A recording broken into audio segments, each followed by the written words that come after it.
हाँ जी बेटा, स्टार्ट कर रहे हैं आज की क्लास।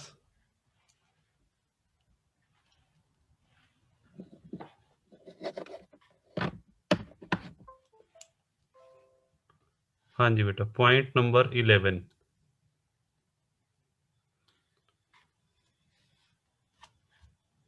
हाँ जी बेटा, ध्यान से देखिएगा। आज बेटा हमने करना है different forms of salary. Different forms of salary.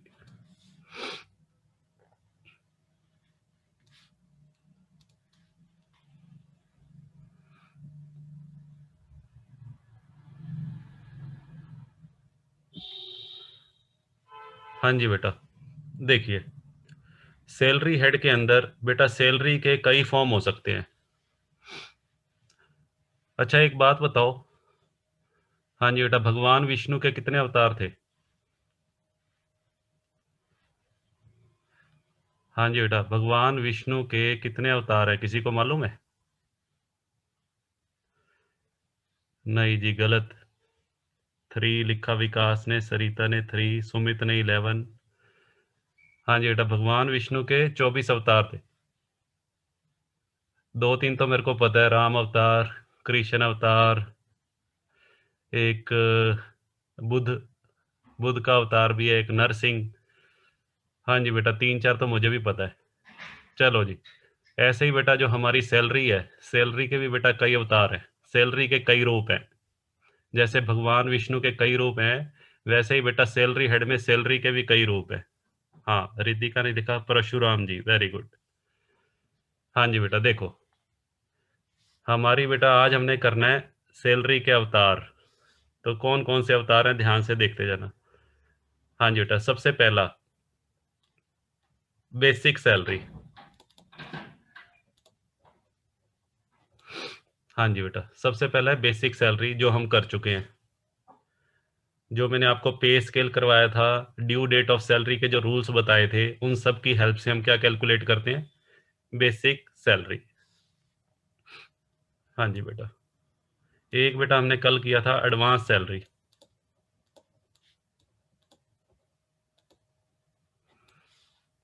और तीसरे नंबर पे बेटा arrear of salary.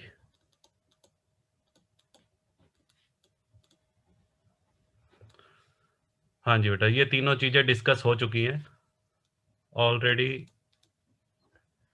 Discussed in the previous classes.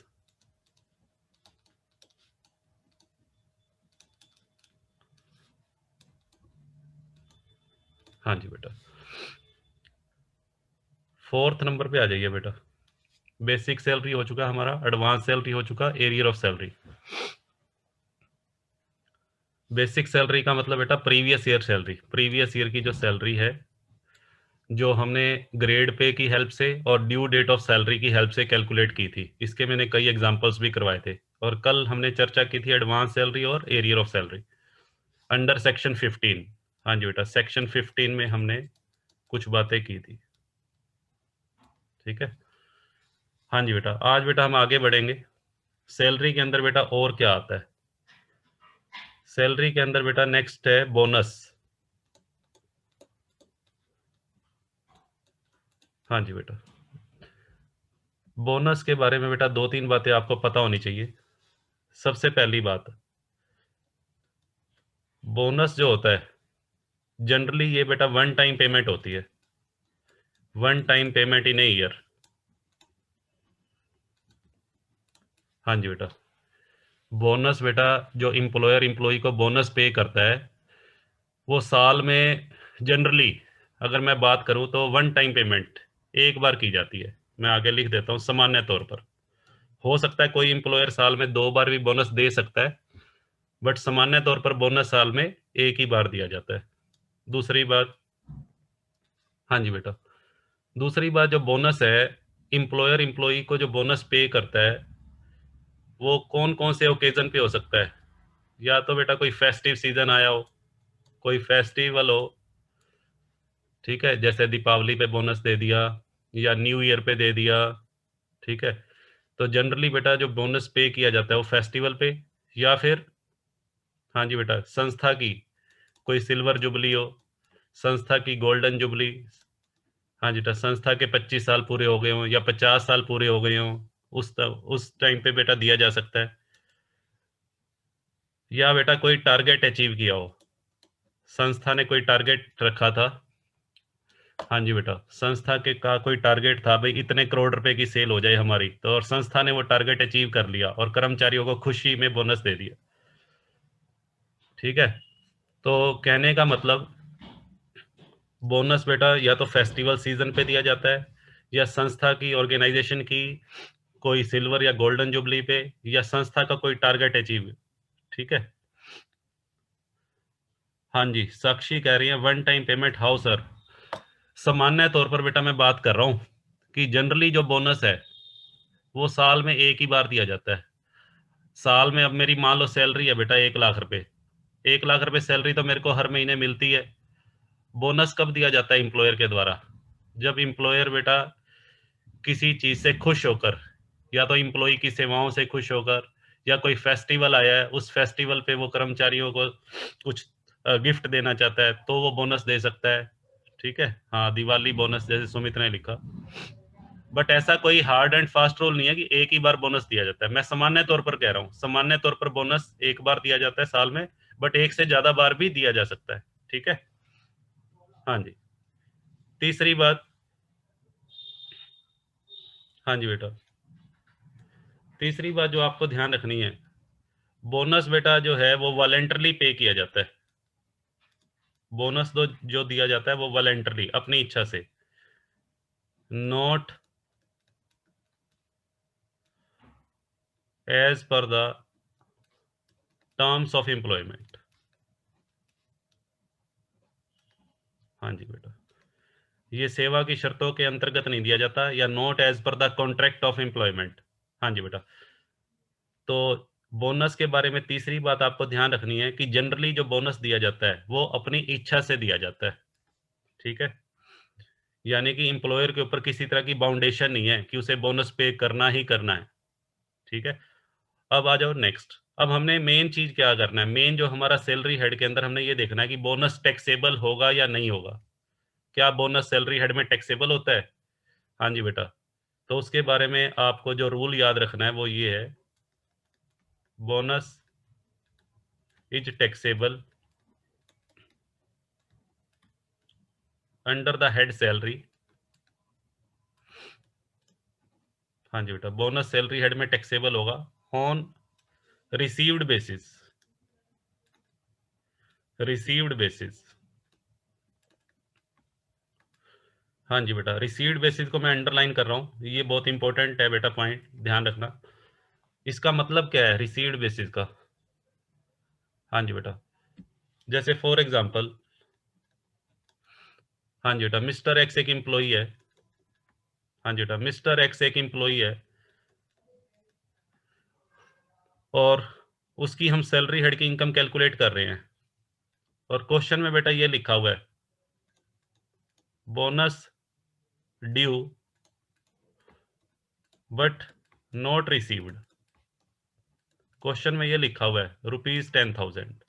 हाँ जी बेटा, ध्यान से सुनो, bonus due but not received, bonus declare तो कर दिया मेरे बॉस ने या मिस्टर एक्स के बॉस ने, बोनस डिक्लेयर कर दिया बट वो प्राप्त नहीं हुआ। तो ध्यान से सुनो, इसका क्या ट्रीटमेंट होगा। इसका ट्रीटमेंट बेटा ये होगा, ये सैलरी हेड में शामिल नहीं होगा, not included in salary head. क्यों शामिल नहीं होगा बेटा? क्योंकि ये रिसीव ही नहीं हुआ, और बोनस टैक्सेबल होता है रिसीव्ड बेसिस पे।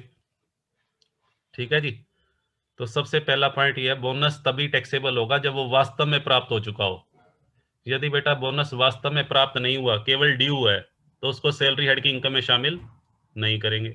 दूसरा पॉइंट, ऐसा भी हो सकता है क्वेश्चन के अंदर बेटा ये लिखा हो, बोनस रिसीव्ड।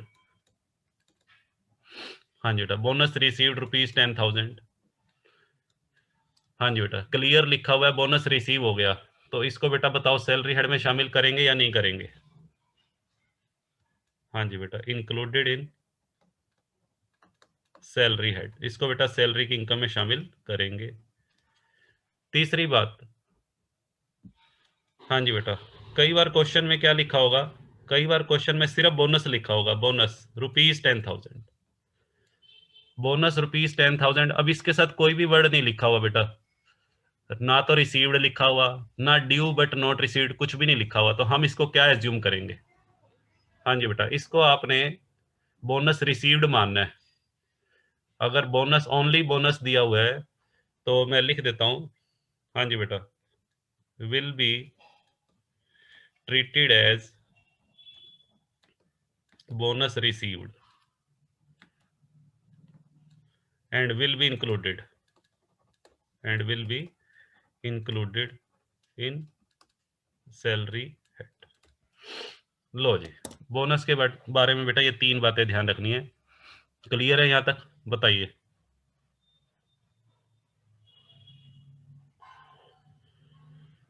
हाँ जी, आगे चलते हैं बेटा, ये हमारा बोनस का पॉइंट पूरा हो चुका है, नेक्स्ट पे चलते हैं।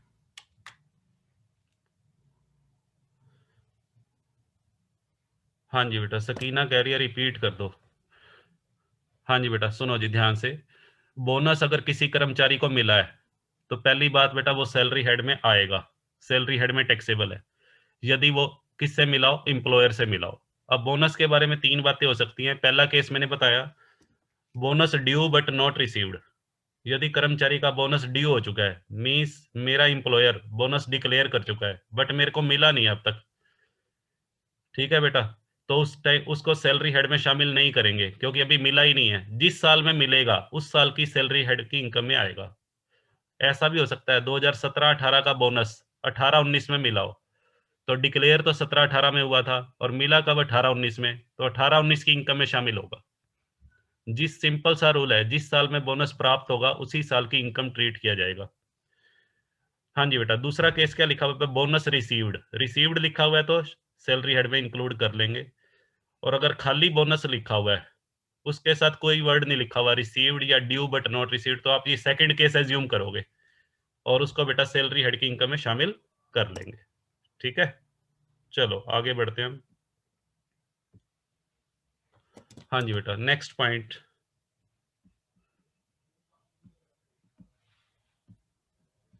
हाँ जी बेटा, फोर्थ पॉइंट पे आ जाओ। हाँ जी बेटा, फोर्थ पॉइंट है बेटा हमारा फीस। ध्यान से सुनना बेटा, very very important point, fees. हाँ जी, फीस बेटा क्या होती है? फीस जनरली एक एम्प्लॉयर एम्प्लॉय को पे करता है for extra work done, for extra work done by the employee.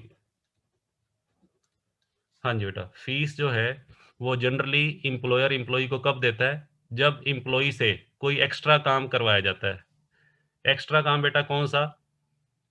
हाँ जी बेटा, एक्स्ट्रा काम कौन सा? एक्स्ट्रा वर्क डन का मतलब है which the employee is not bound, which the employee is not bound to do as per the contract of service, as per the contract of service। हाँ जी बेटा, यदि एम्प्लॉई से कोई एक्स्ट्रा काम लिया है, किसने? एम्प्लॉयर ने। एक्स्ट्रा काम का मतलब एम्प्लॉई से कोई ऐसा काम करवाया गया है जो सेवाओं की शर्तों में नहीं था। एम्प्लॉयर और एम्प्लॉई के बीच में जो एग्रीमेंट होता है उसमें लिखा जाता है कि एम्प्लॉयर एम्प्लॉई से कौन कौन से काम ले सकता है। उन सेवाओं की शर्तों में वो काम नहीं लिखा हुआ और एम्प्लॉयर ने उसको दे दिया करने के लिए, तो उस काम के बदले में बेटा उसको क्या मिलेगी? अलग से फीस दी जाएगी और वो फीस सैलरी हेड में टैक्सेबल है। हाँ जी बेटा, यदि वो फीस एम्प्लॉयर से मिली है तो taxable under the salary head. हाँ जी बेटा, if received from employer, condition ये है कि वो एम्प्लॉयर से मिली हो। हाँ जी बेटा, अब इसका एग्जाम्पल देखो जी। हाँ जी बेटा, एग्जाम्पल मैं ले रहा हूँ। हाँ जी बेटा, फॉर एग्जाम्पल,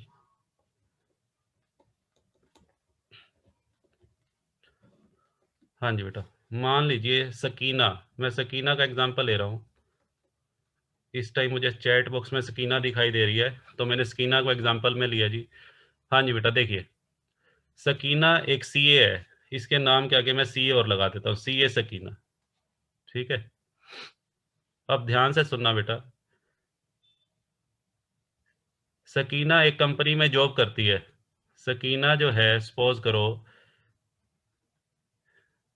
एबीसी लिमिटेड कोई कंपनी है जिसमें जॉब कर रही है।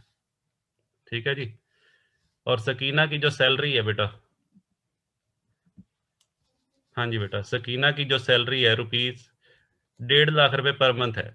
सकीना एबीसी कंपनी से 1.5 लाख हर महीने लेती है। ये उसकी सैलरी है, जो कि सैलरी हेड में टैक्सेबल होगी। ये उसकी बेसिक सैलरी है जो सैलरी हेड में आएगी। ठीक है जी, सपोज करो, हाँ जी बेटा, सपोज कीजिए एबीसी लिमिटेड का इनकम टैक्स का बेटा कोई केस है। एबीसी लिमिटेड का इनकम टैक्स का कोई कोर्ट केस चल रहा है। हाँ जी बेटा, एबीसी लिमिटेड का इनकम टैक्स का कोई कोर्ट केस चला हुआ है और ये कई सालों से अटका पड़ा है। ये मैटर बेटा कई सालों से सुलझ ही नहीं रहा। ठीक है जी, और कंपनी को ये लगता है कि ये मैटर सकीना सुलझा सकती है। ठीक है जी, तो एबीसी लिमिटेड ने सकीना से रिक्वेस्ट की कि भाई हमारा एक इनकम टैक्स का कोर्ट में केस चला हुआ है, तो क्या आप वो केस हमारी तरफ से लड़ सकते हो। ठीक है जी, एबीसी कंपनी सकीना को कह रही है कि क्या हमारा इनकम टैक्स का कोर्ट केस आप लड़ोगे। इनकम टैक्स के बेटा जो कोर्ट केस होते हैं वो सीए को भी लड़ने का अधिकार होता है। एक वकील तो बेटा कोर्ट केस लड़ ही सकता है। वकील के अलावा एक सीए को भी बेटा इनकम टैक्स का जो केस है वो हैंडल करने का राइट होता है। सकीना ने मना कर दिया, सकीना ने कंपनी को मना कर दिया। सकीना कहती है जी नहीं, मैं ये केस हैंडल नहीं करूंगी। ठीक है जी, सकीना कहती है ये मेरी सेवाओं की शर्तों में नहीं आता। मेरा जो कॉन्ट्रैक्ट ऑफ सर्विस है उसके अंदर किसी तरह का केस लड़ने की कोई बात नहीं लिखी हुई। मैं तो सिर्फ कंपनी के अकाउंट्स की क्या करती हूँ, ऑडिटिंग। सकीना कहती है मेरे को तो ऑडिट करने के लिए रखा गया है, मैं तो सिर्फ कंपनी के अकाउंट्स ऑडिट करूंगी। ठीक है जी, तो कंपनी ने सकीना को क्या कहा, कंपनी सकीना को कहती है सकीना जी आप केस लड़ लीजिए, हमारा ये मैटर कई सालों से पेंडिंग पड़ा है और हमें लगता है आप ही सुलझा सकते हो, उसके लिए हम आपको 2 लाख अलग से देंगे। ठीक है जी, सकीना कहती है जी हाँ ठीक है। अब सकीना कहती है मैं केस ये लड़ूंगी, क्योंकि यहाँ पे सकीना को कितने रुपए दिखाई दे रहे हैं, 2 लाख और दिखाई दे रहे हैं। किस चीज के, इस केस को लड़ने के, इस मैटर को सोल्व करने के। हाँ जी बेटा, तो यहाँ पे ये 2 लाख अलग से सकीना को किसने दिए। हाँ जी बेटा, किसने दिए, लिखो चैट बॉक्स में, ये 2 लाख किसने दिए हैं। एम्प्लॉयर ने, वेरी गुड। हाँ जी बेटा, एम्प्लॉयर ने 2 लाख दिए। और ये क्या है, ये बेटा क्या है, सैलरी है या फीस है। ये बेटा अलग से दी गई फीस है, fees for extra work done. हाँ जी बेटा, अब क्योंकि ये फीस किससे मिली है सकीना को, अपने एम्प्लॉयर से, तो ये सैलरी हेड में आएगी। हाँ जी बेटा, taxable under the head salary. ये 2 लाख भी बेटा सैलरी हेड में आएंगे। हाँ जी बेटा, आई थिंक क्लियर है सभी को। ऐसा ही एग्जांपल बेटा मैं अपना भी ले सकता हूँ, जैसे कॉलेज में मैं पढ़ाने के लिए जाता हूँ। हाँ जी बेटा, कॉलेज में मैं पढ़ाने के लिए जाता हूँ, मेरे को 4 पीरियड लेने हैं as per rule, as per बेटा गाइडलाइंस मेरे को 4 लेक्चर लेने हैं।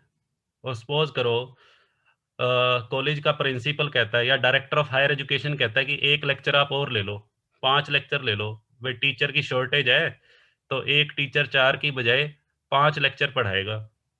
ठीक है जी, तो मैंने कहा जी मैं नहीं पढ़ा सकता, मैं पहले ही 4 लेक्चर जो है मुझे मेरे को ज़्यादा लगते हैं, 5वां मैं क्यों लूँ, और एज पर रूल्स मुझे 5वां लेक्चर अलॉट किया भी नहीं जा सकता। बट अगर डीएचई वाले डायरेक्टर ऑफ हायर एजुकेशन कहता है जी ये 5वां लेक्चर ले लो, इसके बदले में हम आपको पर लेक्चर 1,000 और देंगे। पर लेक्चर बेटा 1,000 मेरे को दे देंगे वो। अलग से, तो वो भी बेटा एक तरह से मेरी सैलरी का पार्ट ही है, वो फीस कहलाएगा, and that is also taxable under the head salary. चलो जी, तो किसी भी कर्मचारी को अगर कोई एक्स्ट्रा वर्क असाइन किया जाता है और उसके बदले में एम्प्लॉयर से कोई पेमेंट रिसीव होती है, that is called fees, and that is fully taxable under the head salary. हाँ जी बेटा, फुल्ली टैक्सेबल। अभी तक जितनी भी चीजें मैं बता रहा हूँ फुल्ली टैक्सेबल, चाहे वो बोनस था चाहे फीस है। चलो बेटा आगे चलते हैं। हाँ जी बेटा, नेक्स्ट पॉइंट।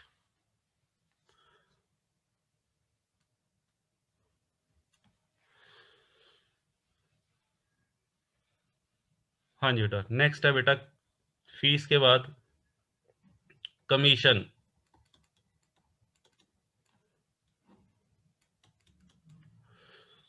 हाँ जी बेटा, कमीशन बेटा बताओ।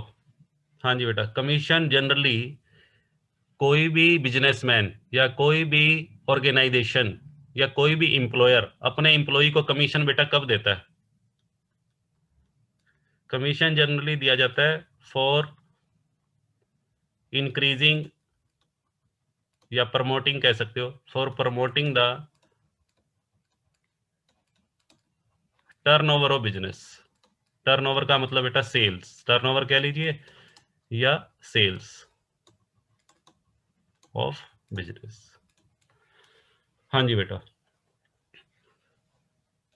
कमीशन बेटा जो दिया जाता है दो तरह से बेटा दिया जा सकता है।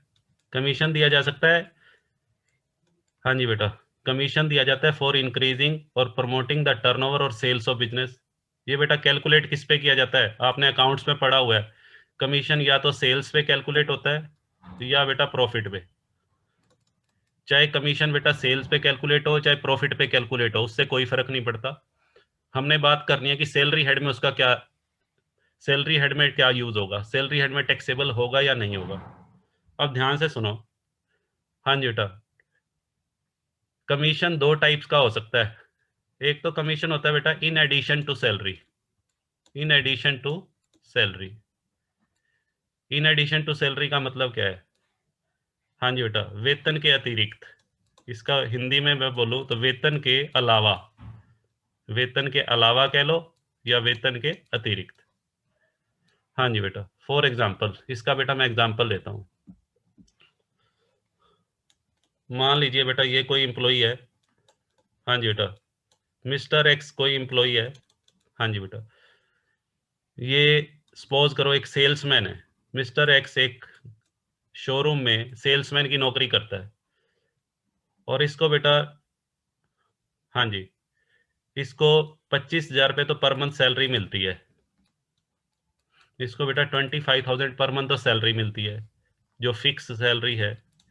इसके अलावा जो उसका एम्प्लॉयर है उसने इसको इंसेंटिव दिया हुआ है। कमीशन एक तरह का इंसेंटिव होता है बेटा। कमीशन क्या होता है? इंसेंटिव। क्या क्या इंसेंटिव दिया हुआ है? एम्प्लॉयर ने मिस्टर एक्स जो उसका कर्मचारी है उसको इंसेंटिव दे रखा है कि जितने की तू सेल करेगा उसके ऊपर मैं तेरे को 10% कमीशन दूंगा। ठीक है बेटा, अब सुनो जी, 25,000 तो पर मंथ उसको फिक्स सैलरी मिल रही है। और मान लो, हाँ जी बेटा, मिस्टर एक्स ने एक महीने में बेटा सपोज करो उसने 1 लाख की सेल कर दी, 1 लाख की सेल की है। किसने? मिस्टर एक्स ने अपने एफर्ट से। तो 1 लाख की सेल पे एज पर एग्रीमेंट उसको कितने परसेंट कमीशन मिलना है? 10%। तो 10,000 रुपये बेटा वो भी मिलेंगे। तो 25,000 रुपये तो ये, और 10,000 रुपये जो कमीशन मिला। अब क्वेश्चन अराइज ये होता है कि ये 10,000 कमीशन क्या सैलरी हेड में आएगा? तो आंसर इज यस। हाँ जी बेटा, ये टैक्सेबल है। This is also taxable under the salary head. ये 25,000 तो आएगा ही आएगा, ये तो उसकी रेगुलर सैलरी है। उसके अलावा 10,000 रुपये कमीशन भी सैलरी हेड में टैक्सेबल होगा। हाँ जी बेटा, ये वेतन के अलावा मिला है। किसको बोलते हैं? जब कोई कमीशन वेतन के अलावा दिया जाए। ठीक है, और सुनो जी, और क्या हो सकता है? हाँ जी बेटा, एक एग्जांपल और लेते हैं इसका।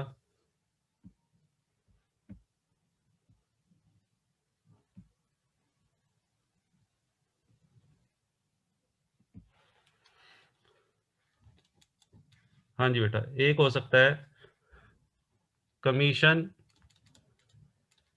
इन lieu of salary, commission in lieu of salary.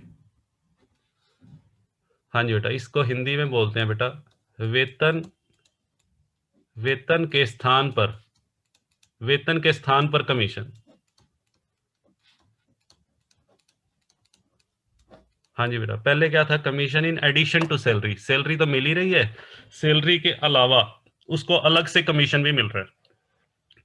अब बेटा क्या है, वेतन के स्थान पर कमीशन। हाँ जी, वेतन नहीं दिया जा रहा, वेतन के स्थान पे कमीशन दिया जा रहा है। सुनो जी, इसका एग्जांपल मैं लेता हूँ। फॉर एग्जांपल, हाँ जी बेटा, ये कोई इंप्लॉई है। हाँ जी बेटा, मिस्टर एक्स कोई इंप्लॉई है। हाँ जी बेटा, और ये किसी कंपनी में काम करता है, और इसकी सैलरी है बेटा रुपीज 50,000 पर मंथ। हाँ जी बेटा, मिस्टर एक्स की सैलरी है 50,000 पर मंथ। ये सेल्समैन है, बहुत तकड़ा सेल्समैन है, इसलिए इसकी सैलरी भी कंपनी इसको ज्यादा दे रही है। ठीक है, 50,000 पर मंथ। अब क्या हो गया, हाँ जी बेटा, कोविड आ गया, कोविड की वजह से काम धंधे ठप हो गए, कोविड-19 की वजह से कंपनी का मंदा आ गया, और कंपनी ने सैलरी देनी है मिस्टर एक्स को 50,000 पे पर मंथ, और कंपनी बेटा एक्स की सैलरी नहीं निकाल पा रही। तो उस केस में कंपनी ने क्या किया, कंपनी ने मिस्टर एक्स को कहा जी हम आपको अपने बिजनेस में तभी रखेंगे, हम आपकी ये रेगुलर जो सैलरी देते हैं 50,000 पर मंथ ये नहीं देना चाहते, क्योंकि हमारा काम में मंदा आ गया है। तो आप ऐसा करो, यदि आप हमारे साथ रहना चाहते हो तो हम आपको ये 50,000 जो पर मंथ सैलरी है ये तो नहीं दे पाएंगे।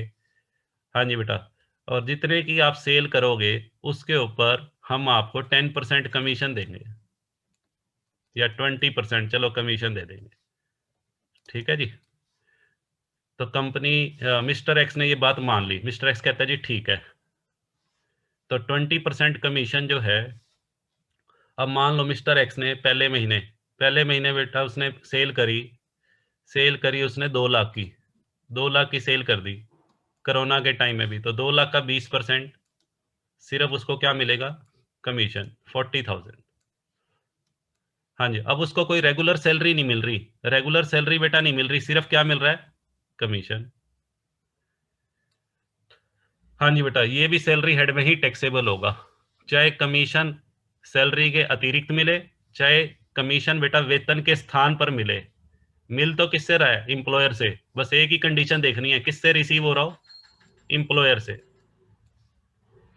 हाँ जी बेटा, टैक्सेबल होगा under salary head if received from employer. हाँ जी बेटा, क्लियर है।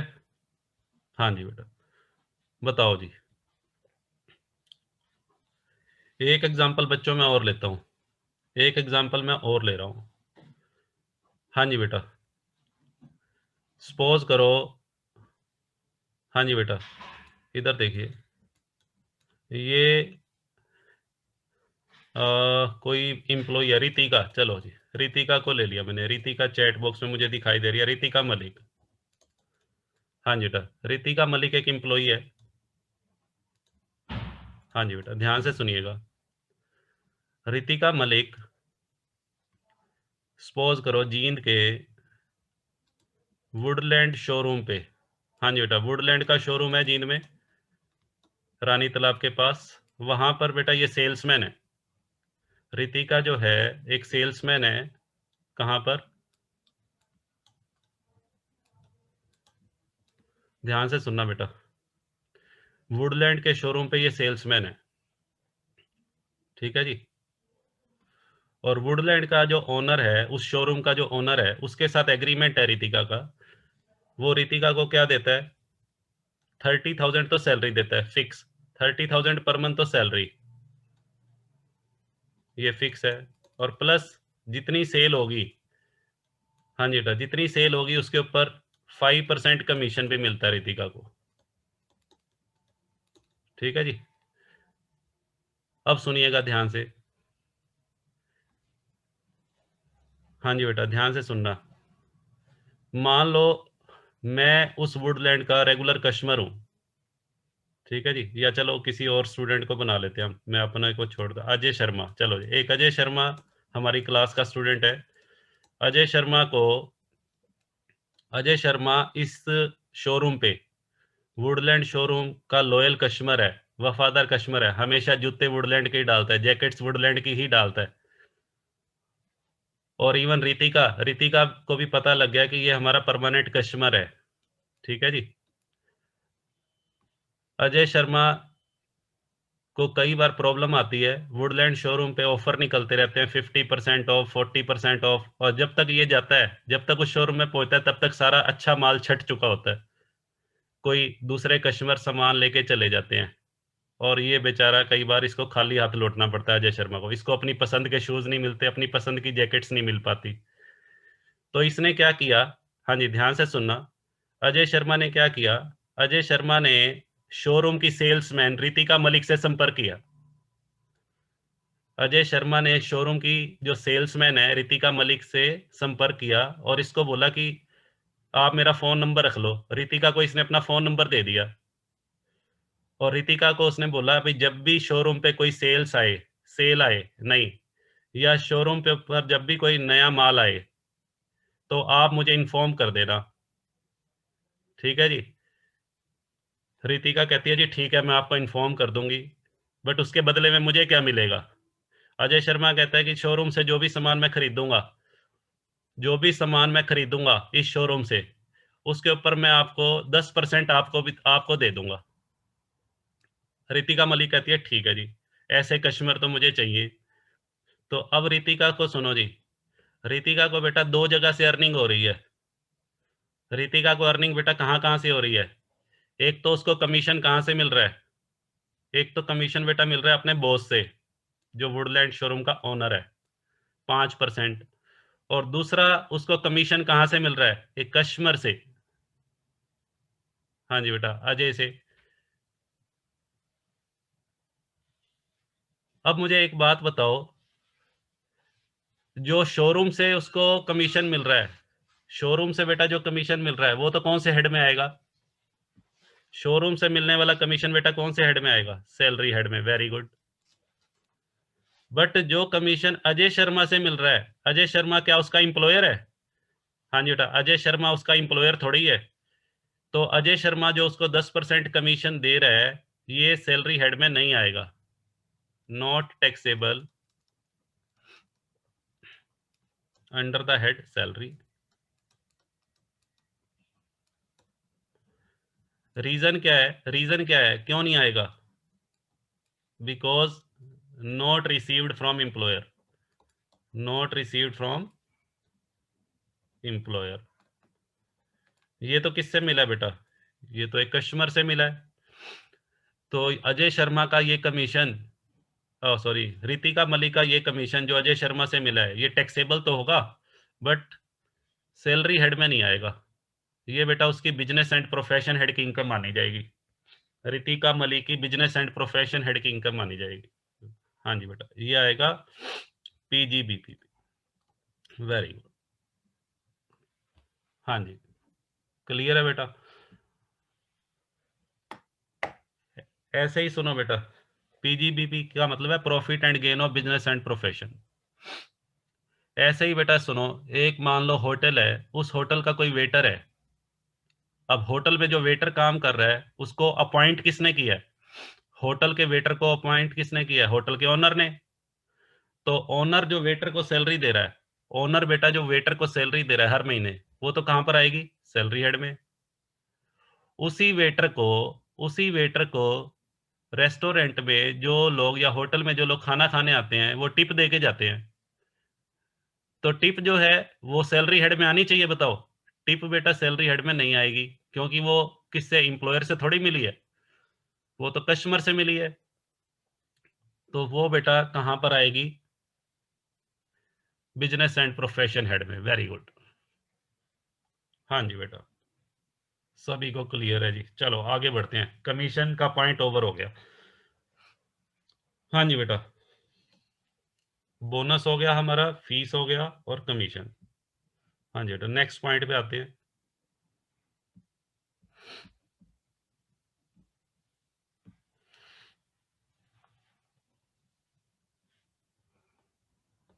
हाँ जी बेटा, कौन सा पॉइंट है जी? हाँ जी बेटा, बताओ कौन सा पॉइंट है?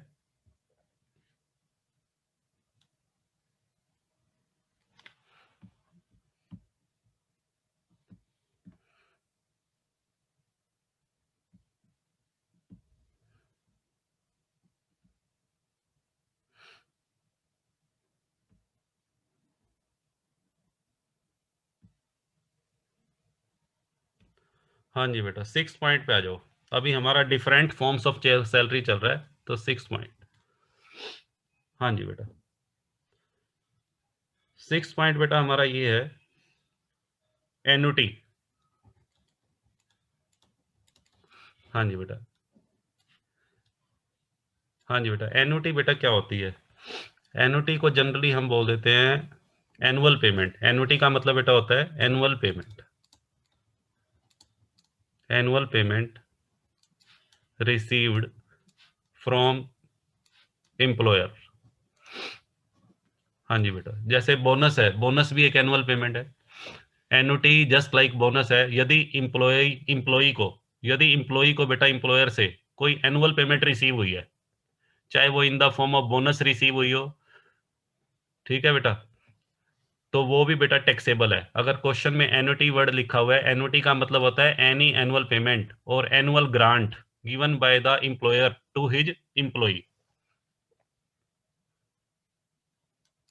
Is taxable under salary head.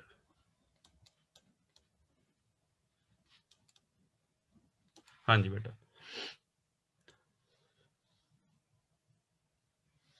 Annuity बेटा वॉलेंटरली भी पे की जा सकती है। हाँ जी, ध्यान से सुनना, एन्युटी जो है एम्प्लॉयर चाहे अपनी इच्छा से दे या as per the terms of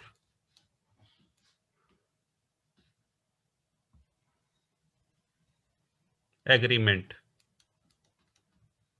या कॉन्ट्रैक्ट ऑफ सर्विस।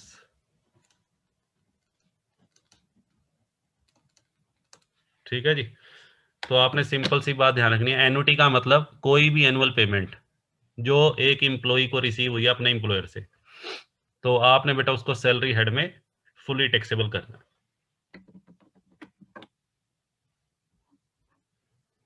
चलो जी, आगे बढ़ते हैं।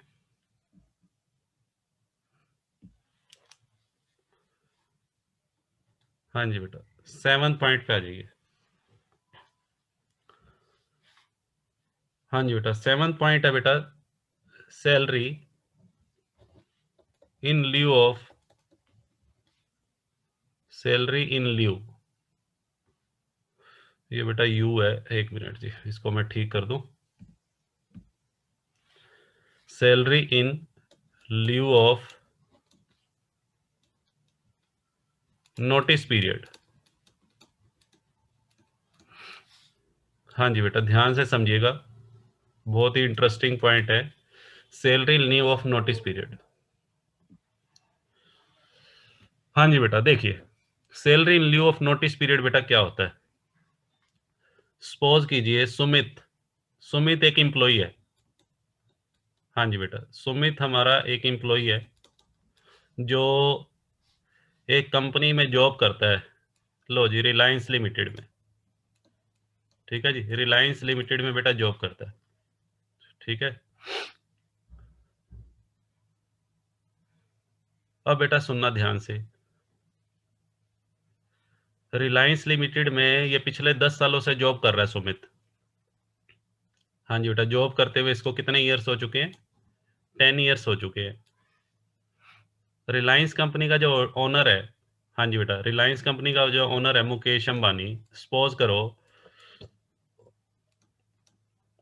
उसको पता लगा, उसको एक बात पता लगी कि ये जो सुमित है ये कंपनी के सीक्रेट लीक कर रहा है, ये कंपनी के सीक्रेट लीक कर रहा है। मुकेश अंबानी को ये बात पता लगी, या कंपनी को ये बात पता लगी भाई ये सुमित जो एम्प्लॉई है, ये कंपनी के जो सीक्रेट्स है ये दूसरे लोगों को जाके बताता है या दूसरी कंपनीज को बताता है। ठीक है, हमारी कंपनी के जो राज हैं, ठीक है जी, मीन्स सुमित इस कंपनी के लिए, रिलायंस कंपनी के लिए सिर दर्द बन चुका है। ठीक है जी, और मुकेश अंबानी इसको हटाना चाहता है। मुकेश अंबानी सुमित की सर्विसेज को क्या करना चाहता है? टर्मिनेट करना चाहता है। टर्मिनेट का मतलब, हाँ जी बेटा, इसकी सेवाएं समाप्त करना चाहता है। चलो जी, अब कंपनी के अंदर मान लो रिलायंस कंपनी में रूल है कर्मचारी को हटाने से पहले, हाँ जी बेटा, रिलायंस कंपनी में एक रूल बनाया हुआ है भी किसी भी कर्मचारी को हटाने से पहले उसको 3 मंथ्स का नोटिस देना जरूरी है। 3 महीने का नोटिस, ताकि वो कर्मचारी अपना बेरोजगार ना हो जाए एकदम। अगर हम किसी को एकदम कह दें भाई कल से तुम्हें जॉब पे नहीं आना, तो बेटा फिर अपने परिवार का पालन पोषण वो व्यक्ति कैसे करेगा, वो कर्मचारी। तो इसलिए उसको नोटिस दिया जाता है भाई 3 महीने का तेरे को समय दे रहे हैं, नौकरी तेरे को से हम हटा रहे हैं, अपना जॉब कहीं और ढूंढ लो। ठीक है जी, तो मुकेश अंबानी ने 3 महीने का नोटिस भेज दिया सुमित के पास, भाई आप कहीं और जॉब ज्वाइन कर लो किसी दूसरी कंपनी में, हम आपकी सेवाएं नहीं लेना चाहते। ठीक है जी, अब सुनो जी, या दूसरा तरीका बेटा, कई बार क्या होता है, मुकेश अंबानी चाहता है कि नहीं, मैं 3 महीने का समय भी इसको नहीं दे सकता, 3 महीने का समय भी नहीं देना चाहता सुमित को। मुकेश अंबानी को लगता है कि अगर मैंने 3 महीने का समय सुमित को दे दिया, 3 महीने में तो ये कंपनी की और जड़ें उखाड़ देगा, कंपनी के जो राज है दूसरे हमारे कॉम्पिटिटर्स को जाके बताएगा, जिससे कंपनी के बिजनेस पे बहुत ज्यादा एडवर्स इफेक्ट पड़ेगा। तो मुकेश अंबानी ने क्या किया, मुकेश अंबानी ने सुमित को 3 महीने का नोटिस देने की बजाय उसको 3 महीने की सैलरी दे दी। उसको कहा जी लो 3 महीने की सैलरी आपको दे रहे हैं। मान लेते हैं सुमित की सैलरी 1 लाख रुपए है, 1 लाख रुपए के हिसाब से 3 महीने की सैलरी इसकी कितनी बनती है? हाँ जी बेटा, 3 लाख रुपए सैलरी दे दी, और सुमित को ये 3 लाख रुपए की सैलरी दे के रफा दफा कर दिया, भाई तुम अपना इस कंपनी से निकल जा। ठीक है जी, मुकेश अंबानी ने क्या किया बेटा, उसके बाद 2 ऑप्शन थे, या तो उसको 3 महीने का नोटिस देके और 3 महीने के बाद 3 महीने के अंदर सुमित अपनी कोई नई जॉब देख लेगा और वहां ज्वाइन कर लेगा। दूसरा तरीका ये है कि मुकेश अंबानी चाहता है नहीं, मुझे तो सुमित को अभी हटाना है, सुमित को इमीडिएटली हटाना है। तो उसने क्या किया, 3 महीने का नोटिस देने की बजाय सुमित को 3 महीने की क्या दे दी, सैलरी दे दी। ठीक है, 3 लाख रुपए उसको दे के और कह दिया भाई कल से मत आना आप। इसको बेटा बोलते हैं, इस 3 लाख रुपए को क्या बोलेंगे, इस 3 लाख को बेटा क्या बोलेंगे, salary leave of notice period. ठीक है जी, लीव ऑफ का मतलब क्या होता है, के स्थान पर, नोटिस पीरियड के स्थान पर उसको क्या दे दिया, वेतन। हाँ जी बेटा, नोटिस पीरियड के स्थान पर सुमित को 3 महीने का वेतन दे दिया। अब क्वेश्चन अराइज होता है कि क्या ये 3 महीने का वेतन जो सुमित को मिला, क्या इनकम टैक्स डिपार्टमेंट इसको सैलरी हेड में शामिल करेगा या नहीं करेगा? तो आंसर इज यस, ये 3 लाख रुपए बेटा सैलरी टैक्सेबल होगी under salary head. Very good, सभी बच्चे रिप्लाई कर रहे हैं, बहुत बढ़िया।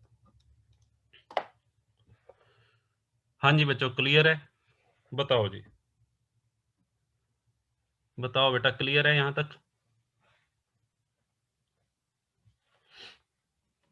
चलो जी आगे बढ़ते हैं। हाँ जी बेटा, आगे बढ़ते हैं। हाँ जी बेटा, 5th पॉइंट पे आ जाइए, ओह सॉरी 8th पॉइंट पे आ जाइए। 8th पॉइंट बेटा हमारा, इसके सब पॉइंट चल रहे हैं ये, पॉइंट नंबर जो भी था ये 12th, उसके सब points, different forms of salary. हाँ जी बेटा, इसको आप ABCD से भी कर सकते हो, और आपकी मर्जी है, कॉपी में जैसे मर्जी मार्क कर लेना इसको। हाँ जी बेटा, नेक्स्ट है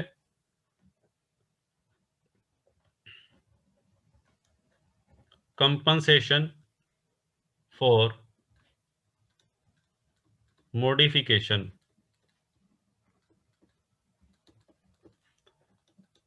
in the terms and conditions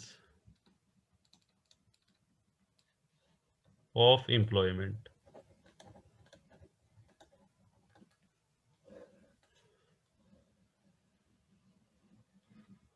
हाँ जी बेटा, ध्यान से देखिएगा। कंपनसेशन फॉर मॉडिफिकेशन, मॉडिफिकेशन बेटा क्या होता है? मॉडिफिकेशन का मतलब होता है चेंज, परिवर्तन। किस में परिवर्तन? Terms and conditions. Terms and condition का मतलब होता है सेवा की शर्तों, सेवा की शर्तों में परिवर्तन। हाँ जी बेटा, देखिए इसको भी हम एक एग्जांपल से समझते हैं। हाँ जी बेटा, इधर सुनिए। अंजू बेटा कोई एम्प्लॉई है, अंजू। हाँ जी बेटा, एक एम्प्लॉई है अंजू। अंजू सपोज करो, हाँ जी बेटा, अंजू एक कंपनी में जॉब करती है। चलो जी, फिर से वही ले लेते हैं, रिलायंस लिमिटेड, या कोई भी कंपनी ले लो जी, इन्फोसिस ले लो इस बार। चलो मैंने रिलायंस ही ले ली। अंजू रिलायंस कंपनी में जॉब कर रही है, ठीक है जी। और अंजू को रिलायंस कंपनी से बेटा क्या क्या मिलता है, सुनो ध्यान से। रिलायंस कंपनी इसको साल में 5 लाख रुपए तो नगद वेतन देती है, कैश सैलरी। प्लस अंजू को एक फ्लैट मिला हुआ है,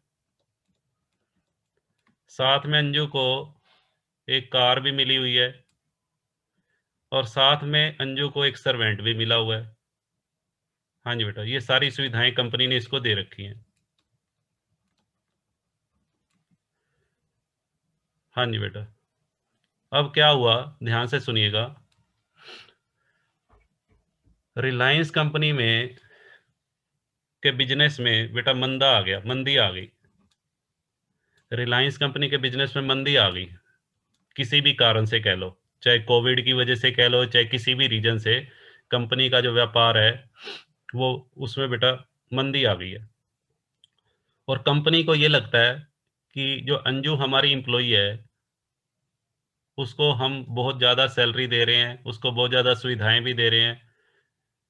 कंपनी ने अंजू को अपने ऑफिस में बुलाया और अंजू को बोला जी, अंजू आप हमारी कंपनी के एम्प्लॉई हो, आप बहुत अच्छा काम भी कर रहे हो, बट हम आपको जो जो फैसिलिटीज़ दे रहे हैं सैलरी के रूप में, उसमें परिवर्तन करना चाहते हैं, उसमें परिवर्तन करना चाहते हैं, क्योंकि कंपनी अभी बुरे दौर से गुजर रही है, कंपनी मंदी के दौर से गुजर रही है। तो अंजू ने कहा ठीक है जी, आप बताओ क्या कहना चाहते हो, स्पष्ट कहो। अंजू ने रिलायंस कंपनी को बोला जी स्पष्ट कहो आप क्या कहना चाहते हो।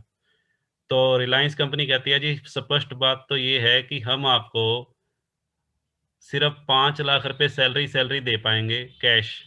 आपसे फ्लैट की जो सुविधा है वो वापस ले रहे हैं, आपको जो कार की सुविधा दी गई है वो भी वापस ले रहे हैं, आपको जो सर्वेंट मिला हुआ है वो भी हम वापस ले रहे हैं। ये तीनों सुविधाएं आपकी, आपसे हम छीन रहे हैं, ठीक है जी। अंजू कहती है, अंजू कहती है जी नहीं ऐसे तो नहीं चलेगा भाई, मैं तो कंपनी छोड़ के कोई दूसरी जगह जॉब देख लेती हूँ, अगर आपको मेरा काम पसंद नहीं है तो मैं दूसरी जगह जाना चाहती हूँ। अब कंपनी को भी अंजू की सेवाओं की जरूरत है, कंपनी को लगता है कि अंजू तो हमारी एक लॉयल एम्प्लॉई है, एक कंपनी के लिए हमेशा उसने अच्छा काम किया है, वफादार कर्मचारी है, तो कंपनी अंजू को छोड़ना भी नहीं चाहती। तो कंपनी ने अंजू को क्या कहा, अंजू हम आपकी जो सुविधाएं आपसे ले रहे हैं, फ्लैट की सुविधा, कार, सर्वेंट की, ये सुविधाएं तो आपको अब देंगे नहीं, इसके बदले में हम आपको एक लमसम अमाउंट दे देते हैं। इन सभी सुविधाओं को के बदले में हम आपको 3 लाख रुपए कंपनसेशन दे रहे हैं, क्षतिपूर्ति के रूप में। ये सुविधाएं जो हम आपसे छीन रहे हैं उसकी क्षतिपूर्ति के रूप में हम आपको 3 लाख रुपए देंगे, लमसम। लमसम का मतलब एक बार इकट्ठे। अंजू एग्रीड होगी, अंजू कहती है ठीक है जी मुझे मंजूर है। अंजू कहती है ठीक है जी मुझे मंजूर है।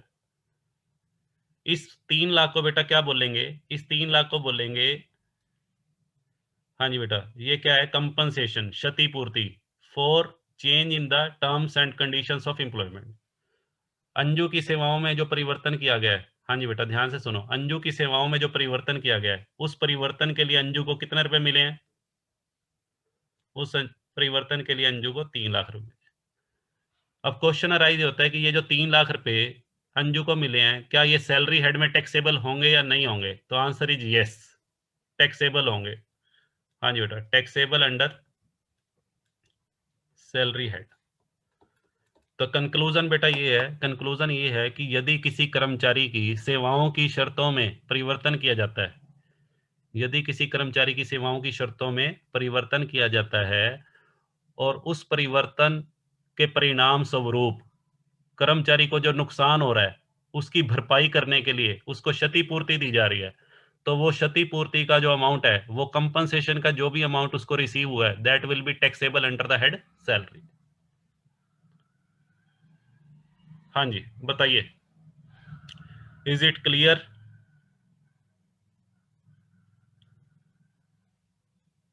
मुस्कान का आंसर आ गया, विकास, रितिका, शालू, दीपिका, सुमित, सरिता, तन्नू, सभी का रिप्लाई आ रहा है, वेरी गुड। हाँ जी बेटा।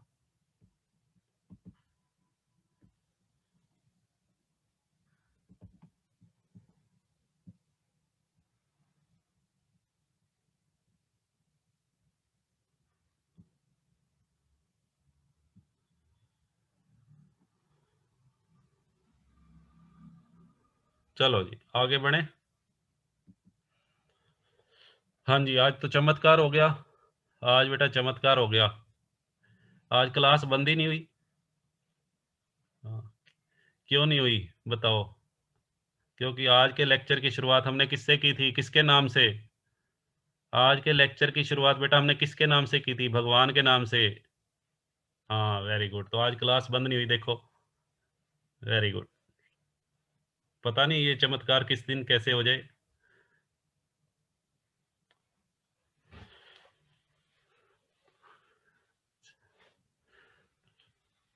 चलो जी, हाँ जी बेटा, थोड़ा सा और आगे बढ़ते हैं, 9th पॉइंट पे आ जाओ। थोड़ा सा बेटा 2 पॉइंट और करेंगे और फिर क्लास को हम ओवर कर देंगे।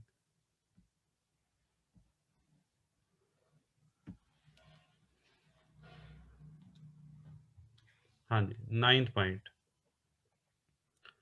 9th पॉइंट है बेटा, over time salary, over time salary.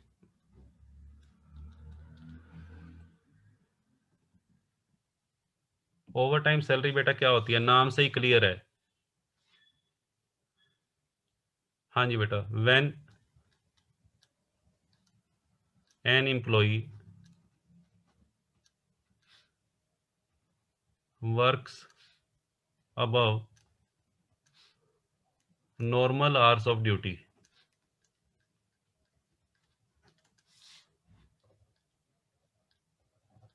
हाँ जी बेटा, जब कोई कर्मचारी अपने काम के जो सामान्य घंटे हैं, नॉर्मल आवर्स, ज्यादातर बेटा सामान्य घंटे 8 घंटे होते हैं, यदि कोई कर्मचारी सामान्य घंटों से ज्यादा काम करता है, then he or she is paid extra salary for extra time,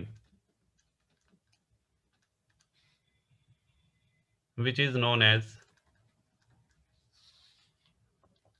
which is known as overtime salary। हाँ जी बेटा, उसको हम ओवर टाइम सैलरी बोल देते हैं।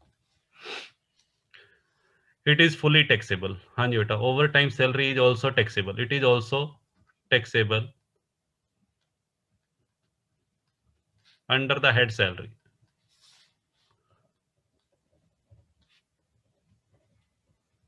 हाँ जी बेटा, ओवर टाइम सैलरी अगर किसी कर्मचारी को मिलती है तो बेटा वो टैक्सेबल है। ठीक है जी, ये हो गया बेटा ओवर टाइम सैलरी के बारे में।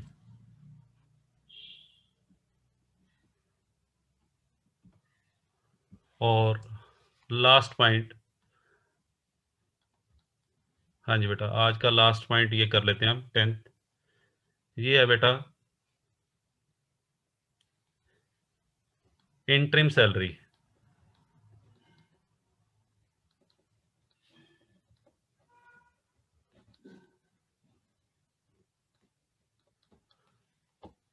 हाँ जी बेटा, इंटरिम सैलरी बेटा क्या होती है, सुनो ध्यान से।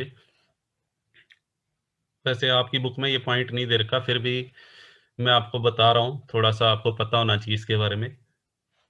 हाँ जी बेटा, ध्यान से सुनिएगा। इंटरिम सैलरी को इंटरिम अलाउंस भी बोल देते हैं, ओवर टाइम सैलरी को भी ओवर टाइम अलाउंस भी बोल देते हैं बेटा कई बार। आगे मैं अलाउंसेस पढ़ाऊंगा तो वहां पे भी कई बार ओवर टाइम अलाउंस। ठीक है, इंटरिम सैलरी को भी कई बार इंटरिम अलाउंस भी बोल देते हैं, चाहे इंटरिम सैलरी लिखा हो या अलाउंस फुली टैक्सेबल है। होता क्या है ये? हाँ जी बेटा, सुनो जी, एक कंपनी है बेटा, कोई ऑर्गेनाइजेशन है। हाँ जी बेटा, एक ऑर्गेनाइजेशन है। उस ऑर्गेनाइजेशन के अंदर बेटा सपोज करो, हाँ जी बेटा, 20 एम्प्लॉइज जॉब करते हैं। एक ऑर्गेनाइजेशन है जिसमें कितने एम्प्लॉइज जॉब कर रहे हैं? 20। इन 20 एम्प्लॉइज का जो घर बार है, उनका जो पालन पोषण है, वो ये ऑर्गेनाइजेशन करता है। ठीक है जी। अब सुनो जी ध्यान से, ये बट इस ऑर्गेनाइजेशन की एक प्रॉब्लम है। प्रॉब्लम ये है कि इस ऑर्गेनाइजेशन का काम जो है वो सीजनल है। हाँ जी बेटा, सीजनल वर्क। ये ऑर्गेनाइजेशन इन एम्प्लॉइज को 8 महीने काम देता है और 4 महीने इनको खाली रहना पड़ता है। 4 महीने वैकेंट रहना पड़ता है। 8 महीने तो बेटा इनको काम मिलता है, बट 4 महीने इन एम्प्लॉइज को कोई काम नहीं मिलता, यानी कि 4 महीने उनको घर पे खाली बैठा देता है। इसको बोलते हैं सीजनल वर्क। यानी कि कर्मचारियों को पूरे 12 महीने की जो सैलरी है वो नहीं मिलती। तो इन्होंने क्या किया, इन एम्प्लॉइज ने जाके अपने बॉस से बात की। हाँ जी बेटा, ये उनका बॉस है, इस ऑर्गेनाइजेशन का मालिक है। हाँ जी बेटा, इन 20 एम्प्लॉइज ने जाके अपने बॉस से बात की, भाई हमारे को 8 महीने की सैलरी आप देते हो, 4 महीने हमारे घर का खर्चा पानी चलाना मुश्किल हो जाता है, हमें अपने परिवार का पालन पोषण करने के लिए पूरे 12 महीने की सैलरी चाहिए। तो बॉस क्या कहेगा? बॉस अपने एम्प्लॉयज को कहेगा, भाई 12 महीने की सैलरी मैं आपको कैसे दे दूं? आप काम तो करते हो 8 महीने, 4 महीने तो आप खाली रहते हो, तो मैं 12 महीने का वेतन कैसे दे दूं? तो ये एम्प्लॉयज क्या कहते हैं? ये एम्प्लॉयज कहते हैं जी ठीक है, फिर हम किसी दूसरी जगह पे काम देख लेते हैं जहाँ पे हमारे को पूरा साल का काम मिल जाए, ऐसे तो हमारा इस कंपनी में गुजारा नहीं है। ठीक है जी। तो बॉस को भी ये लगा कि हाँ वास्तव में भाई इनका पूरे साल का काम होगा तभी ये कंपनी में टिकेंगे। तो इसने बॉस ने क्या किया, बॉस ने इन एम्प्लॉइज को कहा ठीक है, ना तुम्हारी ना मेरी, मैं खाली पीरियड की आपको सैलरी भी नहीं दे सकता वैसे ही फ्री में, और आपकी बात भी ठीक है कि बिना सैलरी के आप अपने परिवार का पालन पोषण कैसे करोगे। तो मैं ऐसा करता हूँ, इन 4 महीनों की जो सैलरी है ये आपको 50% दे दूंगा। जितनी सैलरी आपको पर मंथ लेते हो उसका 50%। मान लेते हैं इन एम्प्लॉइज की सैलरी बेटा वैसे 20,000 पर मंथ है। ठीक है, अब ये देखो 20,000 पे एक कर्मचारी की सैलरी है, तो 20,000 इंटू 8 महीने उसने काम किया, 1,60,000 पे तो ये हो गए, ये तो मिलेंगे ही मिलेंगे उनको। अच्छा, साथ में 4 महीने वैकेंट पीरियड है, वैकेंट पीरियड की बताओ उनको कितनी सैलरी मिलेगी? 20,000 पर मंथ है, 50% उनके बॉस ने कहा हम आपको दे देंगे। तो 50% बेटा कितनी बनेगी? 20,000 का 50% 10,000। कितने महीनों के लिए? 4 महीनों के लिए 40,000। ये जो 40,000 रुपये मिले हैं, ध्यान से सुनो, ये 40,000 रुपये जो मिले हैं इसको बेटा बोलते हैं इंटरिम रिलीफ। इंटरिम रिलीफ, राहत देने के लिए। इंटरिम रिलीफ भी कह सकते हो इसको, इंटरिम सैलरी भी कह सकते हो, इंटरिम अलाउंस भी कह सकते हो। हाँ जी बेटा, ये 40,000 रुपये उस पीरियड का है जिस पीरियड में कर्मचारी ने कोई सेवाएं नहीं दी, अपनी सेवाएं तो दी नहीं, सेवाएं तो उन्होंने सिर्फ 8 महीने दी हैं। ये तो एक तरह से उनको फ्री में सैलरी मिल गई बिना कोई काम किए। इसको बेटा इंटरिम अलाउंस बोला जाता है। या इंटरिम सैलरी। अब क्वेश्चन फिर वही है, क्वेश्चन बेटा फिर वही राइज होता है कि क्या इंटरिम रिलीफ का अमाउंट, हाँ जी बेटा, ये जो इंटरिम रिलीफ का अमाउंट है, क्या ये सैलरी हेड में टैक्सेबल होगा या नहीं होगा? तो answer is fully taxable under the head salary, fully taxable. एक मिनट बेटा, फुली, कई बार मेरी हैंड राइटिंग, ये पता नहीं, ये पीछे से शायद रेंज की प्रॉब्लम होती है या क्या है। Fully taxable under salary head. लो जी, बताइए। हाँ जी बेटा, इज इट क्लियर?